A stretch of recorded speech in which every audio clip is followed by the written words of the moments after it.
Summit in Boksburg on the East Rand preceded the, of course, Leaders Summit this weekend, and it will see leaders of the world's leading economies convene for the first time on African soil. The G20 Social Summit, aimed at including various sectors from youth to formal and informal networks, also faith-based groups, community fora and grassroots structures. President Cyril Ramaphosa will today deliver the closing address at that social summit. Samkele Maseko there for us to give us more on the latest from there. Samkele, good morning once more. So the social summit, of course, seen as the voice of the ordinary people into this G20 summit. Talk to us about some of the noteworthy contributions from these past few days. Indeed, Sakina, the social summit is the voice of the ordinary persons on the ground globally and particularly within the African continent that have converged for the past 3 days here at Boksburg to speak about how their inputs and the declaration from this particular social summit will be infused in the Leaders Summit over the weekend. We have spoken about economic issues and how ordinary people, traditional leaders, NGOs, civic organizations have spoken about economic growth. You'd know that South Africa's theme for this particular G20 is economic growth, particularly when it comes to inclusion of everybody within the global sphere, and it is inclusive growth. We've heard President Ramaphosa over the past few years speaking about how the people should be taken along, the global economic architecture should be changed. But we are going to speak to Sibonga Dlamini, who is a public policy and AI expert on AI health. But Dlamini, just the essence of the moderation, the commissions that have taken place, you are moderating some of them yesterday. What are some of the elements that were coming out of those particular commissions from the ordinary persons on the ground within the African continent and the entire globe at large? Good morning. Thank you so much for having me, and good morning to your viewers. So yesterday we were moderating a key discussion on a thematic area that has to do with digital inclusion and equitable transformation. So together with my leaders, our thematic leaders, we were really bringing to the fore voices of civil society on how we can envision a global South and Africa, right, that is brought more to the fore on these discussions of how can we build an equitable and transformative, architecture, right? How do we envision these digital and AI solutions speaking to us as civil society, as average people?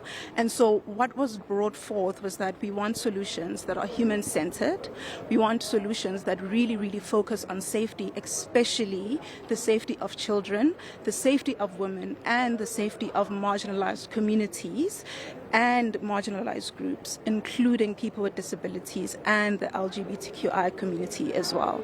And then lastly, we were really calling on the G20 leaders to really start developing frameworks that speak to issues from the global South, issues that really can start enhancing and issues that really,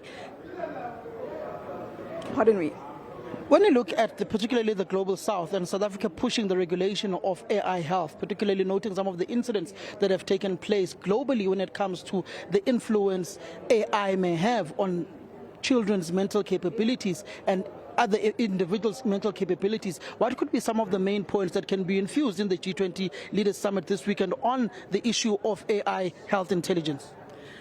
Thank you so much. So when we are looking at issues on AI and intelligence and children, we're really saying to, first of all, develop frameworks that consider the fact that a lot of users of the digital ecosystem are children, right? There's a lot of rise in digital violence, and there's a lot of rise as well in issues of safety when it comes to children especially.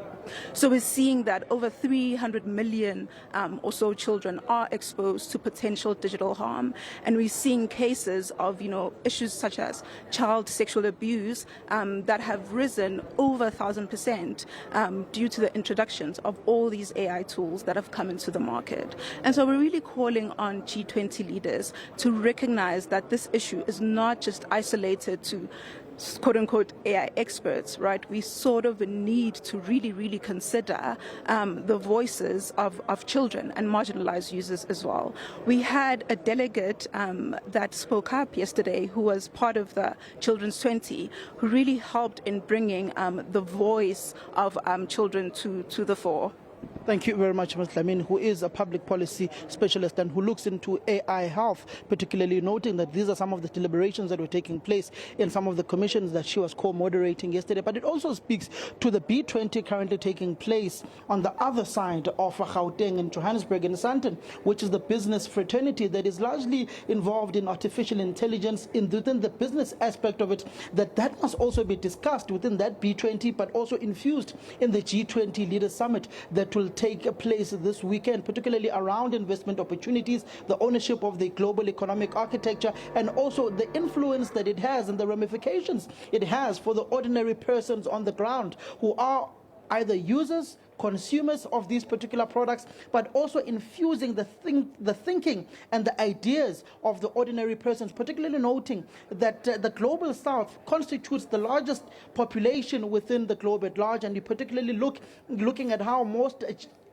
the global south nations are underdeveloped at this point in time. Sakina, he goes to South Africa's theme for this G20 summit, which is inclusive growth, which looks at increasing the economic base of these global south countries, particularly noting the shifting geopolitical tectonic plates economically across the globe at this point in time.